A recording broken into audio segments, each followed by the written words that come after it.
Hey guys, welcome to part 2 of my landscape tutorial video. Today I'm going to be showing you the process of uploading your sketch into Photoshop and then adding some colour. I'm going to go over some colour theory, how I apply a value scale to my paintings, so controlling the light and the shadow, getting that balance in an image.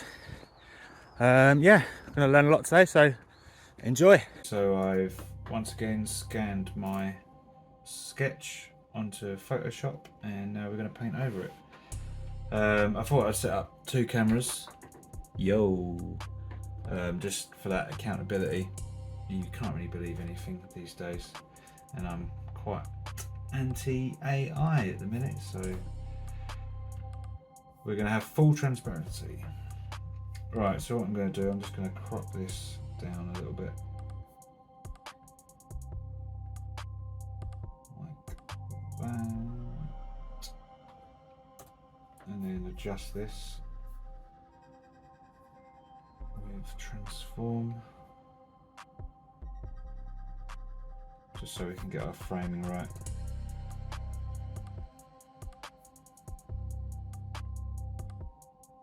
Cool.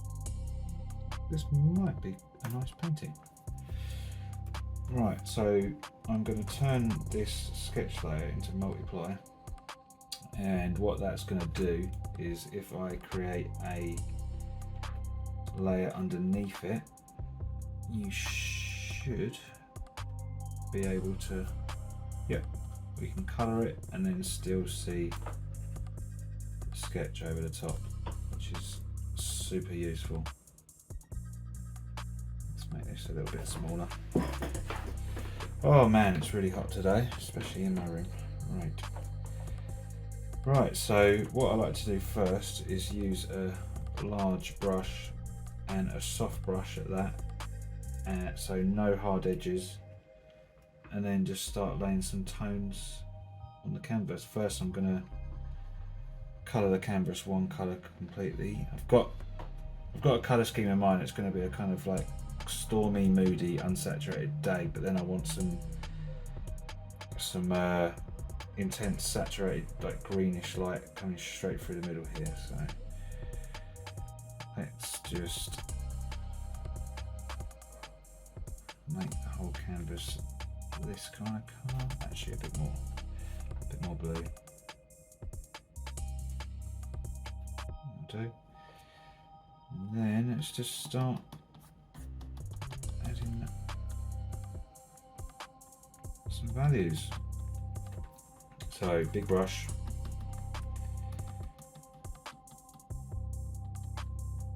this is just called toning the canvas, so I haven't really got any solid ideas for actual brush strokes. Ooh, wrong layer. Oh no, nightmare. Let me do that. Make sure you're always on the right layer, otherwise you're gonna have a bad time. Right, there you go.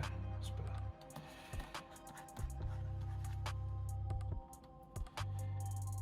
I think I'm gonna have some light. It's always good to have like a light source low down on the horizon line like this. I don't know why, some of these things just work. There's no explaining it. Just works in art. And then I'm going to have some stormy clouds at the top. Oh, cool, I like that. Remember following the sketch, so got some clouds there. As you go into the background, it's not going to be as dark because you've got atmospheric perspective.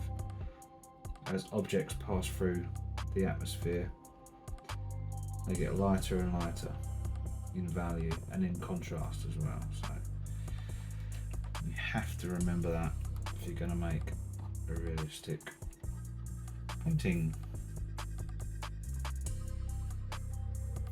And so at this stage you want all your edges to be soft, so it's just like splodging paint onto a canvas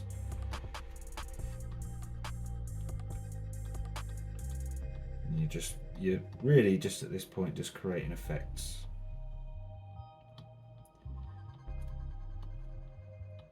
Right, let's start blocking in some of these. So I want to go to a more earthy colour now. Keep it in the unsaturated range here. You need to build up the saturation. I'll tell you what, I'll go in more. The foreground tends to be more saturated. The closer things are to you, the more in saturation it is, and the more stuff in shadow, the more saturated it is as well. Again, it's just how nature works. Don't ask me why, because I don't know. Ask a scientist. Okay, so what we said before, we're going to have some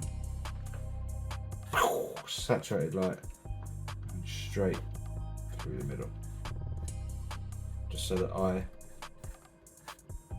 gets drawn to there. This is going to be more or less our focal point. Focal point meaning where do you want the viewer to see the painting, to look in your painting. You want the viewer to travel around your painting. You are the conductor. You are the boss.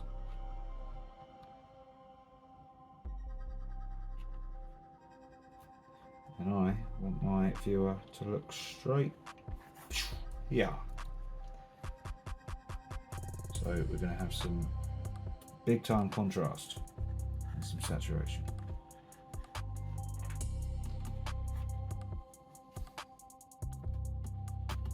We're going to start building up some colour.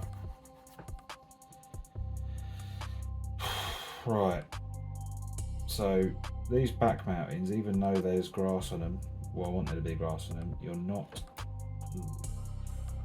going to see much colour because it's quite far in the background. These are going to be blue practically.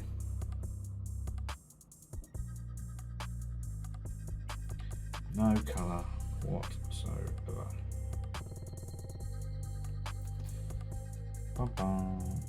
We can start adding a little bit of colour. Hang on, let's finish off this guy first. I almost forgot. Might change brush to something a bit more. That was a soft brush, so we want something a little bit more solid. Like this one. It's almost like a watercolour painting. This I like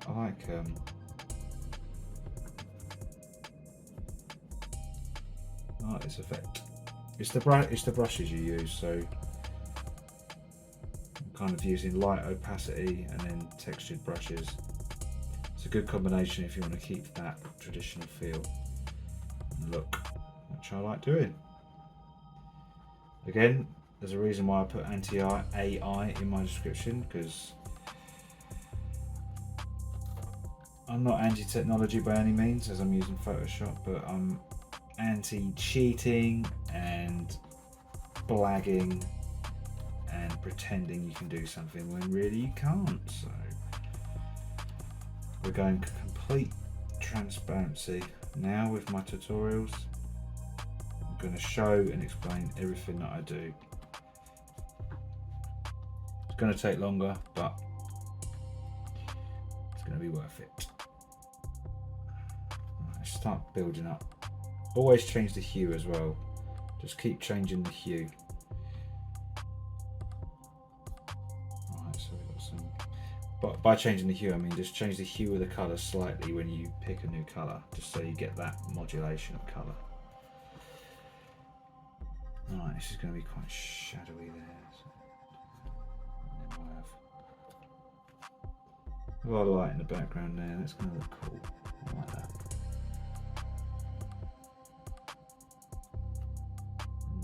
Poking out there. Boom. Cool. I like the mood of this already, actually. It's quite nice. I don't know why I just did that, but there you go. Lost control of my hands. Went a bit Alan Partridge. Right. crank the value up on that a little bit. Draw the eye even further. Bing. Bit of variation, bit of unsaturated. That could be like a river or something. I don't know. It don't matter. Boom, boom, boom. So this is right in the shadow here. Right in the Rasmus.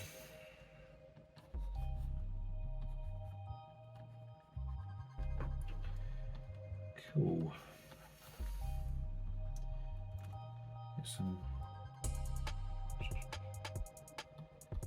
little bits of light bouncing off these rocks. Yeah. Alright, let's paint this bad boy. So we'll pick that colour. Be slightly darker, slightly more towards green as well. That's probably too dark. There we go. There we go.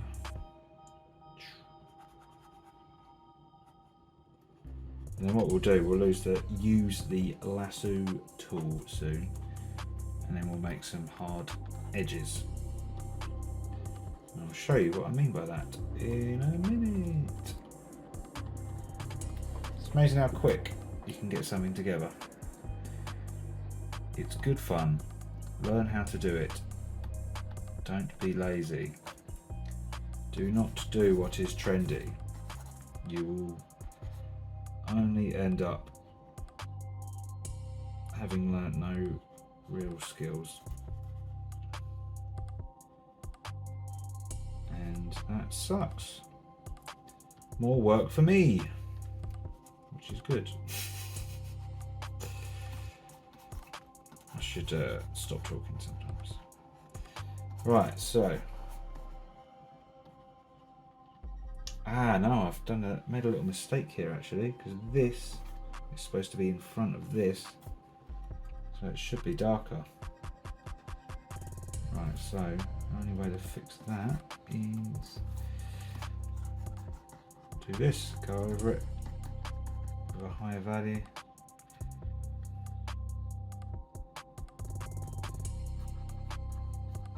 And then make this look a little bit darker. That's not too bad actually. What I'll do now, I'll get an airbrush, which is essentially a treat brush. I suppose you could think of it as like an airbrush, a real life airbrush. But obviously with paints you can't really do this, what I'm doing now.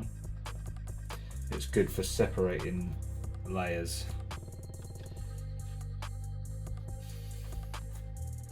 Into distances like I'm doing now. So if I do that, I'm pushing that more into the background.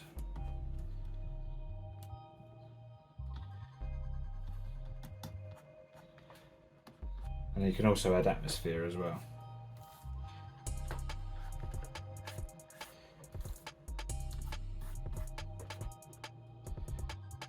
I'll tell you what, let's have some light. This is how I can break it up. So that colour, and wow, the light is just shining on this. Let's say the sun is shining down that way, like that. Just making it up. It's your world, as Bob Ross would say. You can do whatever you want. It's really nice to be able to do it improvised from your head as well, but you gotta practice, and hopefully you guys can learn how to get started just by watching these and hear me blabbering absolute nonsense. But I'm showing it to you guys from start to finish, no hiding. So if you've got the patience, you should be able to learn something from this. So, background, shadow, more contrast, more saturation in the shadows, and generally more saturation the closer it gets to the viewer. less contrast, so less difference between the light and the dark in the background, and less saturation. So little things to remember.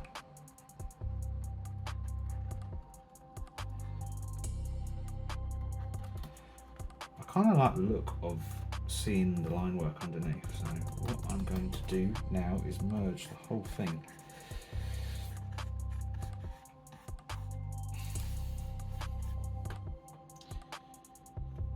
Yeah. And I might even stop it at this point after a little bit of adjusting.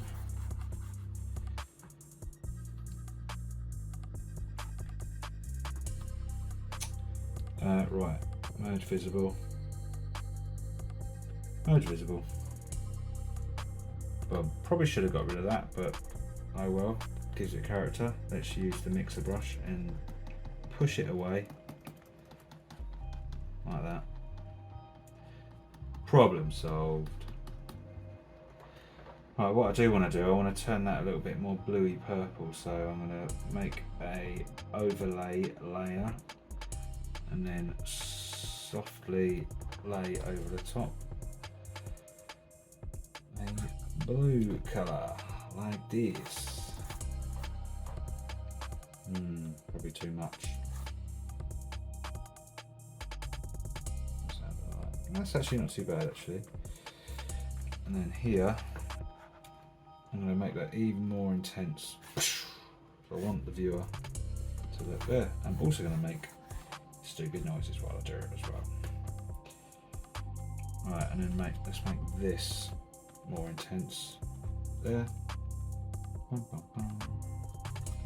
And then that's a good basic composition, I'd say. I will learn the shortcuts to my Mac. I use my Windows most of the time, so that's why I'm a bit of a noob when it comes to shortcuts. What I think I'm going to do is play around with this option. Is it option? No. See, I can't work out how to stretch it now, which is annoying. Oh my god, what have I done? No. Bear with me. How do I just control? No. Ah, is it this? Lock aspect ratio. Yes, it is. Sorry about that. I'm going to play around with this.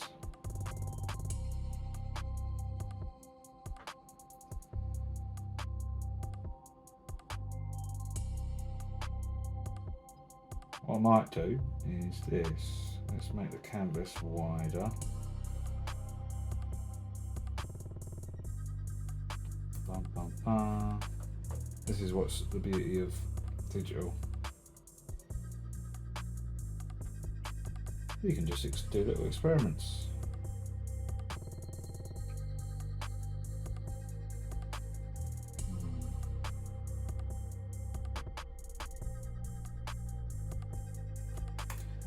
Right, let's do this. This will be fun. Bump, brush. Bring the layer underneath over here.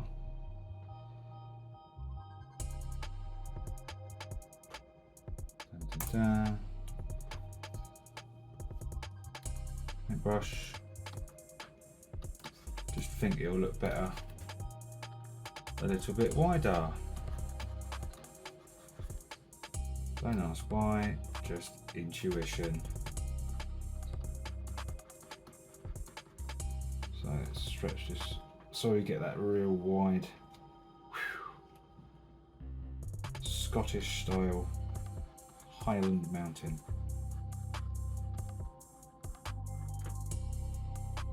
Use a little bit of a mixer brush. Oopsie daisy. Right, do that again, sort it up.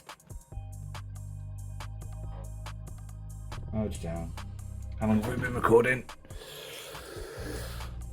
Oh, 20 minutes. too long. I'm going to end this video in a second. Once I've just finished this, that's a brush.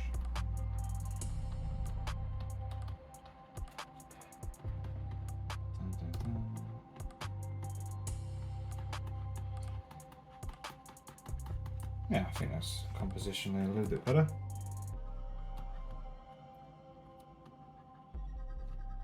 Let's do a little cloud poking in here. Flat one, far away one rather.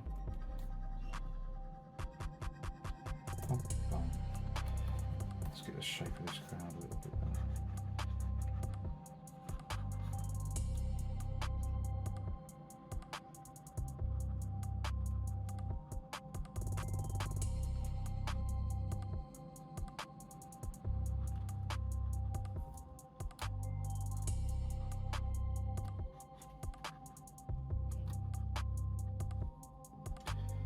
Soft edges for clouds, remember.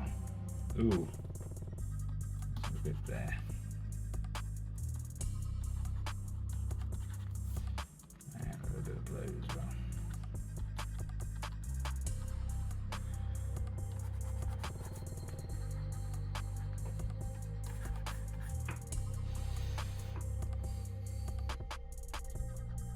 Cool. Right, I'm going to stop the video there, and the next phase is going to be starting to detail, starting to refine the painting, build up the values and to lighten the shadow, and then just building up the colour as well. So see you in part 3. Peace. If you made it to the end of this video, I appreciate you. That's awesome. If you could do me a favour and leave me a comment with any ideas that you'd like to see in future, and of course like and subscribe, that old chestnut. Yeah, I'm hoping to do these videos a lot more in future, share some knowledge that I've learnt, and yeah, oh, it's really hot and it's nice. It's a nice change being in England, and it's nice, so I'm in a good mood today. Anyway, peace, take care, bye.